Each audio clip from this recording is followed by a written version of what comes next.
berkarya, bahkan video yang di sosmed dan lain-lain. Jadi kreativitas menurut saya tak terbendung, tapi bisa diredupkan kalau institusi pendidikan dan masyarakat itu tidak mendukung kemerdekaan kreativitas itu, gitu. Jadi itu adalah suatu resiko, gitu. Jadi saya filsafatnya ya anak-anak itu harus dilepas dan berinteraksi, berteman dengan orang-orang yang punya motivasi, yang punya ambisi, yang punya kemauan mengerjakan ide-ide kreatif, gitu. Jadi itu hati-hati.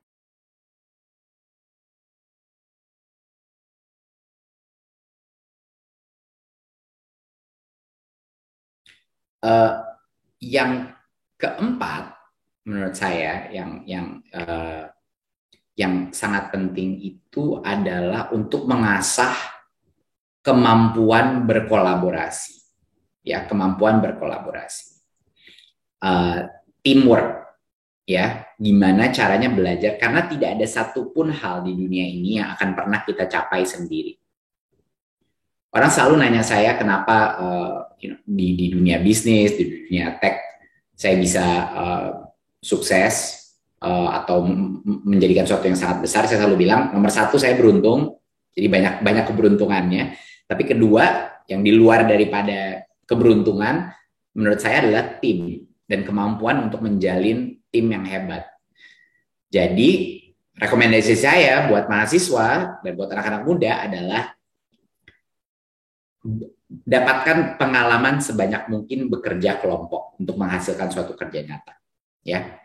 Kemampuan kita untuk berkolaborasi dan sebagai satu tim menghasilkan suatu karya atau mencapai suatu tujuan itu akan menjadi kompetensi yang terpenting di karir Anda di masa depan, di dalam dunia knowledge economy ini yang akan ada, gitu. Jadi selalu hal buku-buku yang kayaknya kalau kita posting buku itu di sosmed itu kayak kita tuh punya bobot, gitu. Jadi kita suka maksa diri untuk baca buku-buku kadang-kadang yang rumit atau kita nggak terlalu suka, cuman kita kepengen pamerin ke orang nih, gue udah baca nih buku, gitu, ya kan? Nah, ini suatu cara, itu adalah cara untuk dengan sangat cepat untuk tidak menjadi pembaca seumur hidup. Jadi rekomendasi saya yang pertama adalah read what you love. Apapun itu, ya, read what you love. Jadinya kalau kamu nggak suka sesuatu, jangan dibaca, gitu. Jangan dibaca. Kalau saya tuh sering sekali ada buku hampir 30% saya bilang udah nggak suka, udah saya buang, bilang saya nggak bakal baca ini lagi, saya nggak suka, gitu. Kalau kita hanya membaca buku-buku yang benar-benar kita suka, mau itu fiksi,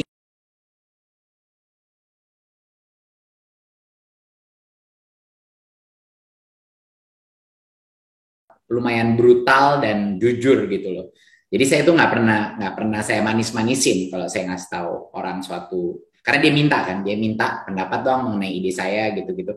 Lalu saya akan breakdown idenya gitu secara sangat jujur. Dan bagi yang punya growth mindset, bagi founder-founder dan potensi founder yang punya ketangguhan dan punya kemampuan dan keinginan untuk belajar terus, mereka senang dapat feedback yang direct. Tapi ada beberapa yang waktu saya kritik atau apa, mereka nggak senang, gitu. Dan ya beda lah personality-nya orang-orang. Tapi saya membangun suatu komunitas entrepreneur karena saya belajar dari mereka juga, gitu. Saya belajar banyak banget dari mereka karena mereka mengalami permasalahan-permasalahan yang mungkin nggak saya alami di perusahaan saya, gitu. Jadi untuk mendengar challenge mereka, untuk mendengar obstacle mereka, itu bukan hanya saya membantu mereka, tapi saya dibantu juga dengan berbagai macam insight dan senario-senario yang tadinya saya belum pernah memikirkan, gitu. Jadinya ya jadi temenan, gitu, karena sama-sama solider kan. Analoginya startup tuh perang sebenarnya, banget, gitu. Jadi semua orang ngomongin ini cuma inovasi, tapi kompetisi yang luar biasa. Dan jangan pernah salah, gitu loh. Anak-anak muda suka mikir startup tuh semuanya senang-senang aja, kita bisa pokoknya kreatif aja seharian. Itu sama sekali nggak benar. 80% dari journey itu sulit dan seperti perang, gitu, karena kita melawan market dynamic, kita melawan kompetisi, kita melawan tim internal kita yang selalu pecah, kembali lagi, pecah lagi, berantem di antara tim. dan lain-lain di antara founder. Ini suatu journey yang nggak mudah gitu. Jadinya saya selalu di setiap sesi sama anak muda, karena saya nggak pernah mau bohong sama anak muda, saya bilang jangan pernah percaya itu yang bilang semua orang bisa jadi founder. Itu adalah bohong terbesar itu. Enggak semua orang.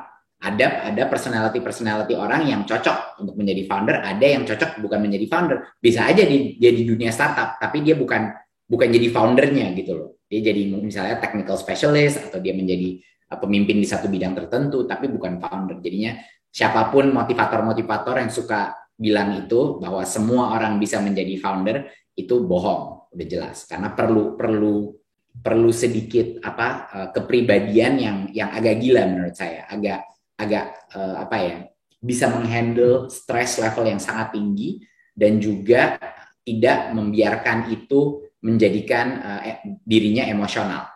Jadinya itu sangat penting itu kita kemampuan mengademkan diri, mengontrol rasa ketakutan kita itu juga sangat tinggi. Jadinya banyak yang bisa menjadi founder, tapi menurut saya nggak semua.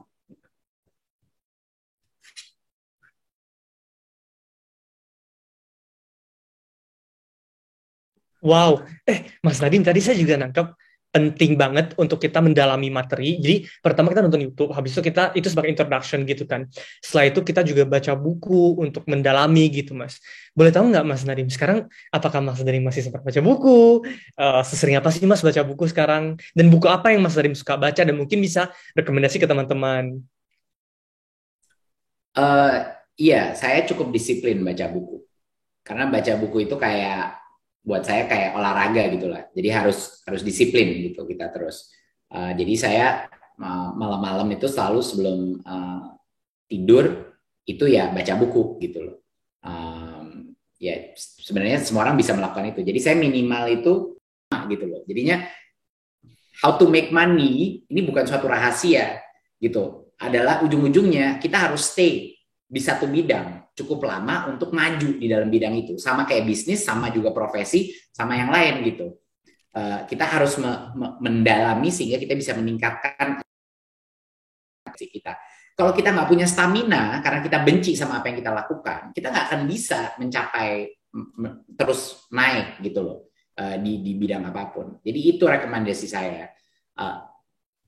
Dan Anda masih muda, jadi ngapain? Apa sih resikonya? Gitu. Benar-benar apa sih resikonya? Hanya 20% daripada, nggak sampai 20%, kayaknya 15% deh, dari lulusan prodi kita masuk di dalam kerjaan yang nyambung sama prodi mereka.